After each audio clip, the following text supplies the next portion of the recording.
Engineer Mohammad Ali Mirza साहब, जिस तरह सबके सामने अब वाज़े तौर पर आ चुका है कि उन्हें 3 MPO के तहत गिरफ्तार किया गया। और ये मैं इसमें नहीं जाऊँगा कि 3 MPO क्या होता है।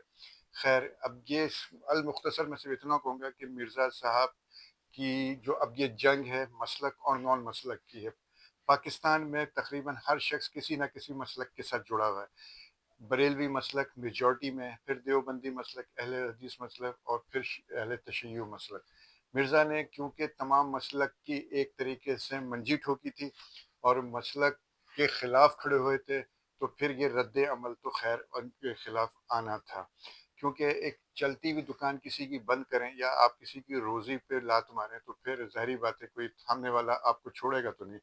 हाँ, अलबत्ता यहाँ पे ये बात कहूँगा कि अब ये केस अगर मैं समझता हूँ कि अगर ऐसी बातें कि खुदा न खास्ता लोग अगर ये बात कहते हैं या समझ में आ रहा है कि मसलक से ताल्लुक़ रखने वाले लोग हैं, तो फिर इनके खिलाफ जो है 295C के तहत जो है एक मुकदमा दर्ज किया जाए।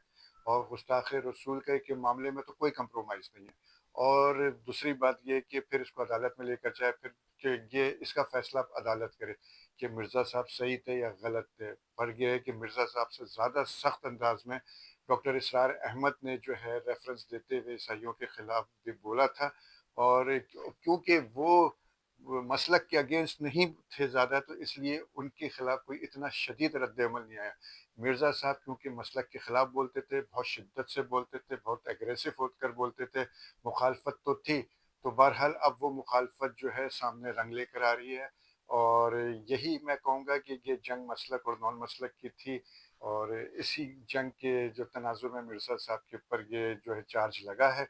और अब इस चार्ज को अब उन्होंने को अब ये मैं समझता हूँ कि ये इसको वो सिर्फ़ जो है अदालत से धुलवा कर ही निकल सकते हैं। मगर यहाँ इस बात को मैं वाज़ेह कर दूँ कि एक मुसलमान होने के नाते कि नबी की शान में गुस्ताखी चाहे वो कोई भी करता है, तो उसकी तो फिर माफ़ी नहीं होनी चाहिए, बिल्कुल चाहे वो कोई भी हो, फिर उसको इबरतनाक सज़ा मिलना चाहिए, अगर वो वाक़ई नबी की शान में गुस्ताखी करता है।